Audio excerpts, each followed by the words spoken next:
गणेशाय नमः. नमस्कार मंडळी, रेखाज किचनमध्ये पुन्हा एकदा तुमचे स्वागत. तर आज आपण बघणार आहोत प्रवासामध्ये जास्त काळ टिकणारी अशी खराब न होणारी चटणी. चला तर मग सुरू करूयात रेसिपीला. तर इथे मी एका पॅनमध्ये तेल घेतलेलं आहे. तेल थोडंसं जास्तच घ्यायचं. आता आपण यामध्ये लांब आकारात कट केलेला कांदा टाकणार आहोत. तर तुम्ही बघू शकता इथे मी 4-5 कांदे घेतलेले आहेत. ते असे लांब आकारात कट केलेले आहेत.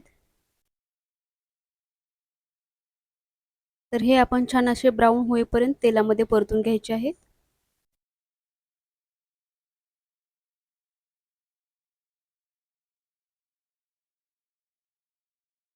तर आपण उन्हाळ्यामध्ये कुठे प्रवास करू तर आपण कसं भाजी वगैरे नेली तर लवकर खराब होते. तर अशा पद्धतीने आपण काही बनवून नेलं ना, कारण हे पाणी न टाकता आपण बनवणार आहोत, तर हे लवकर खराब होत नाही.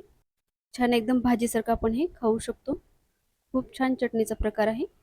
तर तुम्ही बघू शकता अर्धे असे ब्राऊन झालेले आहेत आपले कांदे. अजून थोडा वेळ आपण याला गोल्डन ब्राऊन करून घेणार आहोत. तर अशा प्रकारे आपल्याला हे सतत हलवत राहायचं आहे आणि छान असं गोल्डन ब्राऊन करून घ्यायचे आहेत. तर तुम्ही बघू शकता 10 मिनिटानंतर आपले कांदे छान असे गोल्डन ब्राऊन झालेले आहेत. आता इथे मी 2 टोमॅटो घेतलेले आहेत. तुम्हाला थोडंसं जास्त आंबट आवडत असेल तर तुम्ही एखादा वाढवू पण शकता. पण हे प्रमाण अगदी परफेक्ट आहे. मी कसं 4-5 कांदे घेतले तर 2 टोमॅटो घेते. तर हे खायला पण छान लागतं आणि जास्त आंबट पण लागत नाही. तर आपल्याला टोमॅटो पण असे मऊ होईपर्यंत शिजवून घ्यायचे आहेत. 2-3 मिनिटं मी असं झाकण ठेवून छान शिजवून घेणार आहे.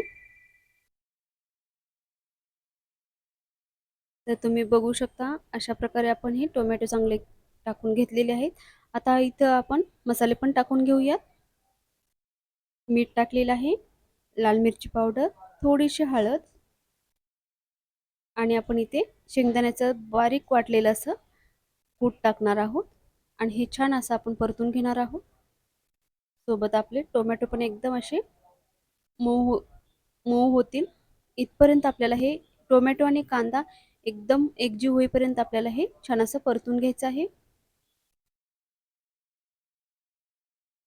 तुम्ही बघू शकता आता कसं टोमॅटो आणि कांदा वेगवेगळा दिसत आहे. तर हे आपल्याला परत 4-5 मिनिटं मंद आचेवर हे सगळं आपल्याला बनवून घ्यायचं आहे.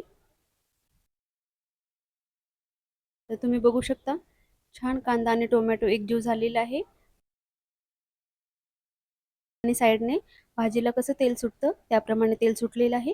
तर मस्त आपली अशी ही टोमॅटो आणि कांदाची एकदम सोप्या पद्धतीने चटणी तयार झालेली आहे. अशा प्रकारे तुम्ही पण नक्की ट्राय करा आणि कशी झाली ते मला नक्की सांगा. वरतून थोडंसं आपण कोथिंबीर टाकून घेऊयात. तर तुम्ही ही चटणी प्रवासामध्ये भाकरी चपाती सोबत पण खाऊ शकता आणि भातासोबत पण खूप टेस्टी लागते ही चटणी. म्हणून थोडंसं तेल मी जास्त वापरलेलं आहे चटणीमध्ये. तुम्ही ही भातासोबत पण खाऊ शकता या कारणामुळे.